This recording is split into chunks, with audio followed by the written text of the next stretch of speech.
the hunger trail. The five of them, Eli, Jess, Mike, Tanya, and Grant, met up at the trailhead just before sunrise. Snow dusted the pines like powdered sugar, and their boots crunched along the frozen ground. The hike into the Canadian backcountry was supposed to be a week-long adventure, a digital detox before Grant moved out west. By nightfall, they had made camp beneath a thick canopy of firs.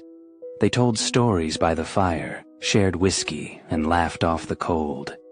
Then came the howling. Far off, almost human. Day 2, deeper in. They joked about wolves the next morning. Mike imitated the howl, his breath fogging in the cold. Tanya laughed, but Jess looked unsettled. "Didn't sound like a wolf," she said. "It sounded like someone pretending to be one." They moved deeper into the wilderness, where trails were barely visible and cell signals faded entirely. They set up camp near a frozen stream, surrounded by trees so tall they blocked out the sky. That night, Jess heard it again, closer, a howl, then what sounded like her name whispered through the trees. Day 3, whiteout. A sudden blizzard rolled in around midday. The path behind them vanished. With visibility shrinking, they pitched tents in the middle of nowhere. The map was useless, the compass spun strangely, and Grant's satellite GPS refused to lock onto anything. Tensions rose. Food was running low, just a few freeze-dried meals and snacks. They planned to hunt and fish, but the snow killed those options. That night, Eli left camp, said he saw something by the trees. He didn't come back. Day 4, return. Eli returned the next morning. He looked wrong. His face was pale, lips cracked, and his eyes darted like prey. He didn't explain where he'd been, just muttered something about a cave, warmth, and strange dreams. Mike offered him food, but Eli refused it.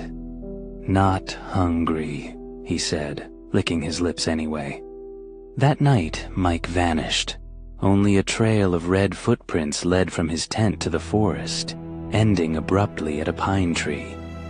Jess found something sticking out of the snow near the edge.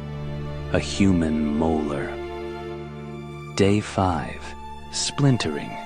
Grant was done playing games. He wanted to leave. "People are disappearing and Eli's acting like a damn ghoul," he said. "This isn't survival, it's suicide."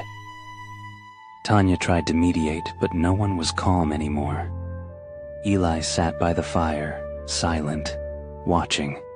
Jess asked where he'd been that night he disappeared. Eli just smiled. "I found warmth," he said softly, "but it costs." That night, Jess awoke to chewing sounds, wet, animal-like. She crawled from her tent and saw Eli hunched over something. It was Grant, or what was left of him. The ribcage was exposed. Eli gnawed at it, eyes glowing faintly in the dark. His face was stretched too wide, his fingers too long. His breath came in steaming hisses. Jess screamed. Eli turned to her and whispered, "I tried not to, but it's always hungry." Day 6, alone. Jess and Tanya fled at dawn. They left everything behind. Jess had a pocket knife. Tanya carried a flare. Snow blinded them. Every shadow felt alive. Every gust of wind carried a voice. Eli's voice, Mike's voice, even Grant's. They stopped only when Tanya collapsed. She'd twisted her ankle and couldn't go on. "I'll distract him," she told Jess. "You run." Jess refused. Tanya smiled, pale and shaking. "I think I understand now. The cold is worse than the hunger." She stood up, screamed into the trees, and ran. Jess didn't watch what happened next. Day 7, shelter. Jess stumbled onto an old hunting shack. Inside, bones, dozens of them, stripped clean, arranged in ritualistic patterns. A journal lay on a crude table. The last page read, "Once you eat, it owns you. You stay warm, stay fast, but never full. It waits in the hunger. It becomes you." She dropped the journal. Something brushed the window behind her. A face, antlers, empty eyes. Eli. He was smiling. Final day. A rescue team found her a week later, starved, frostbitten, raving about a creature with human voices and a hunger that never ends. They never found the others. When they asked her what happened, she just said, "We got lost, and something found us. Eli was the first. I think I'll be the last." That night in the hospital, the nurse brought her food. Jess pushed it away. "I'm not hungry," she said. Her teeth were sharper than they had been a week ago, and she was warm, too warm. Thank you for watching Fear Files Real Nightmares.